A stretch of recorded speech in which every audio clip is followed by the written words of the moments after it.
Hey everybody, welcome to Portraits by Melody here on the Nathan's Art channel. Today I'm drawing down this little 8x10 canvas here on the Adobe Fresco app.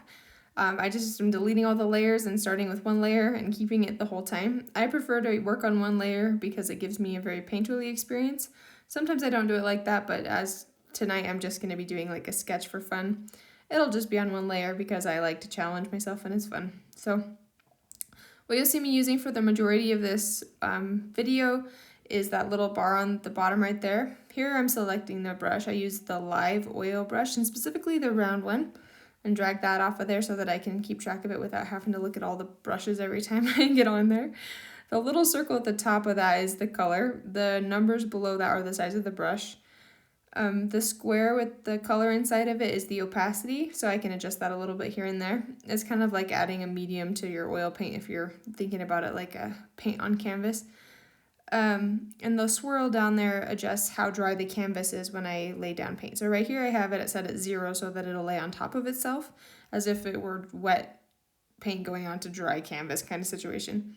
If I switch it up to 100, it will blend just like wet paint would if you just laid it on top of itself. So that's kind of what you'll be looking at here as I work. I don't switch brushes, I don't switch layers, I just kind of toggle those different settings to get the kind of experience and feel that I want for my painting and for this session, I guess.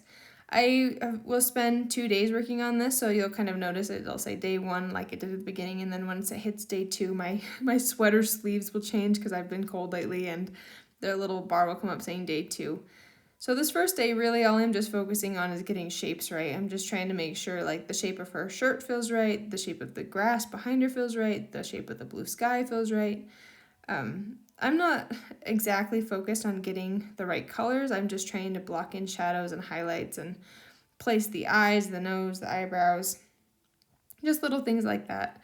It's kind of important to get them sort of in the right place at this stage because if you just get them too far off, it won't feel right and you'll probably feel frustrated more than anything. You can always move it, but right there I decided to zoom in the canvas a little bit. I felt like I drew her a little bit small in the corner, so every now and then I do use this tool to help me to kind of center what I'm doing or adjust the canvas. But for the most part, I like to have a more traditional painterly experience, so I don't use very many digital tools. I mean, I'm using a digital tool the entire time, but I don't use it to its full capacity because I like to just have a simple experience. One of the tricks that I've learned along the way for measuring is just holding a pencil up to get angles and measure distances, but most of it is just looking back and forth over and over.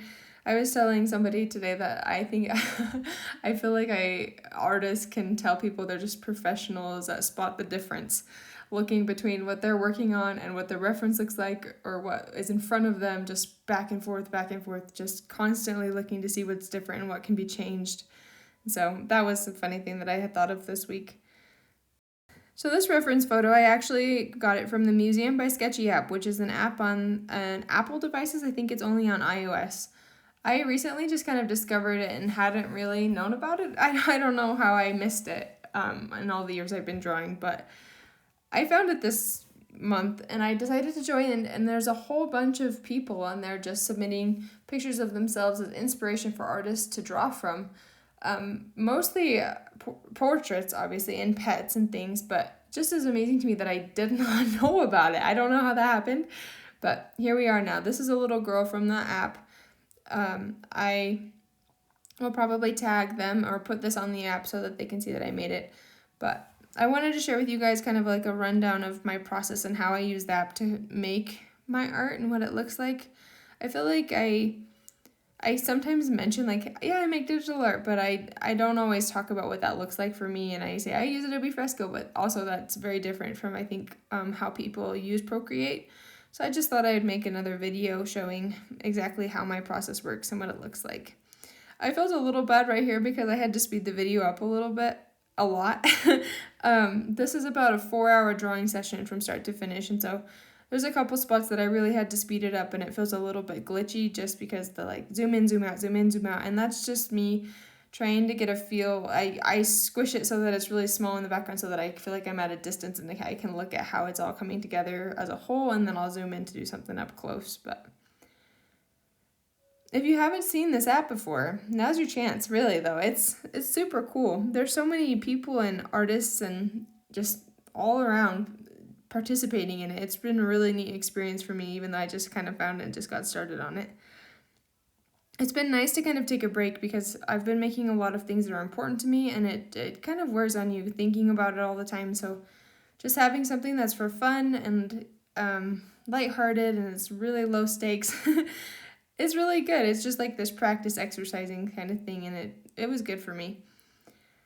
Here I'm kind of starting to get into the more of the fine details. I'll start jumping around, comparing the highlights on her nose and her cheeks and her eyes and her hair, just trying to kind of resolve the darker skin tones, or I don't even know if that's the right way to say it, just, the shadows, the highlights, and the coloring, and I'll just kind of jump around back and forth all over the place. So that's pretty much what the rest of the video is. It's just me fine-tuning little details. So I'm just going to let you guys enjoy that with some piano music. I'll be back soon.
At the start of day 2, I thought I would include a little real-time look at how slow this process is, I guess is how I could say it. We're from selecting the colors to making the marks on the canvas.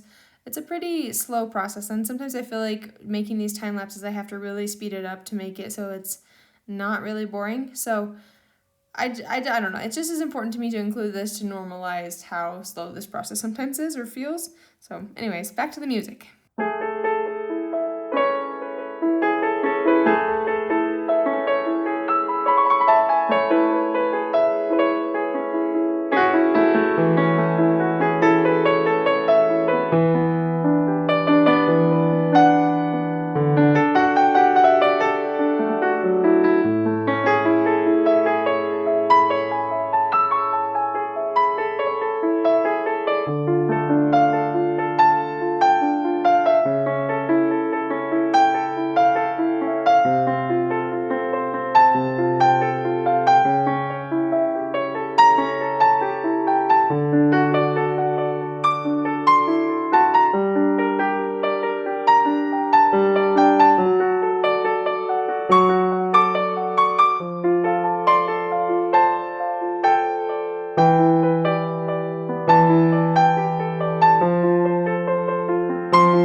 I really enjoyed working on this one. I decided to add some little flowers into the background just because I felt like it added some color, and I really like flowers, and I also feel like it, I don't know, adds more of the orange from my shirt into the background and connects it all together. Here's a better look at how it turned out. I think I really like the texture that I've been putting into things lately. I don't know.